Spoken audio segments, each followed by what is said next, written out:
আজকের রেসিপিটা হলো দুধ পনির। নামটা আমার মায়ের নিজের রাখা। ফার্স্টে আমরা পনিরের টুকরোগুলোকে এরকম কিউবের মতো করে কেটে নেব। তারপর একটা কড়াইয়ের মধ্যে রিফাইন্ড অয়েল খানিকটা গরম করে নিয়ে পনিরের টুকরোগুলোকে হালকা আঁচে আমরা ভেজে নেব।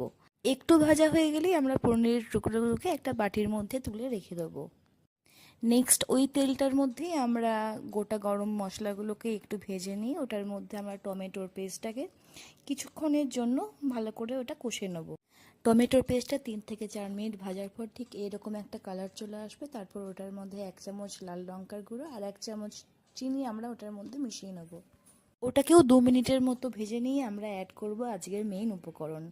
এই যে সাদা রঙের জিনিসটা দেখতে পাচ্ছ, এটা আমি আগে থেকে তৈরি করে রেখেছিলাম। খানিকটা চারমগজ, খানিকটা কাজু আর খানিকটা কিশমিশকে আমি পেস্ট করে রেখেছিলাম, এবং এই পেস্টটাই কিন্তু আমাদের এই রেসিপিটার মধ্যে টেস্ট নিয়ে আসবে আজকে। খানিকক্ষণ ভালোভাবে নাড়াচাড়া করে মিশিয়ে নেওয়ার পর ওটার মধ্যে আমরা দিয়ে দেবো স্বাদ মতো নুন, আর মিশিয়ে নেবো 3 থেকে 4 কাপ ওটার মধ্যে দুধ, যেটার নাম দিয়ে আমাদের আজকের রেসিপিটার নামকরণ করা হয়েছে।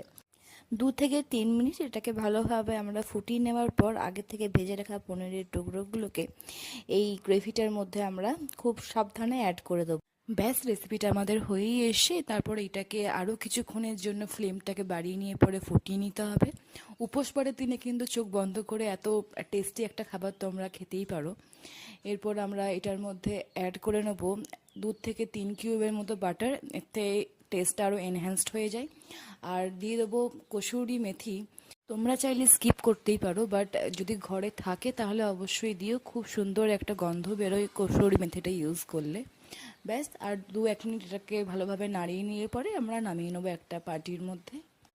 রেসিপিটা তোমরাও একবার ঘরে ট্রাই করো, আর যদি ভালো লাগে তাহলে আমাকে অবশ্যই কমেন্টে জানিও। ব্যাস, আজকে এখানেই শেষ করলাম। টাটা।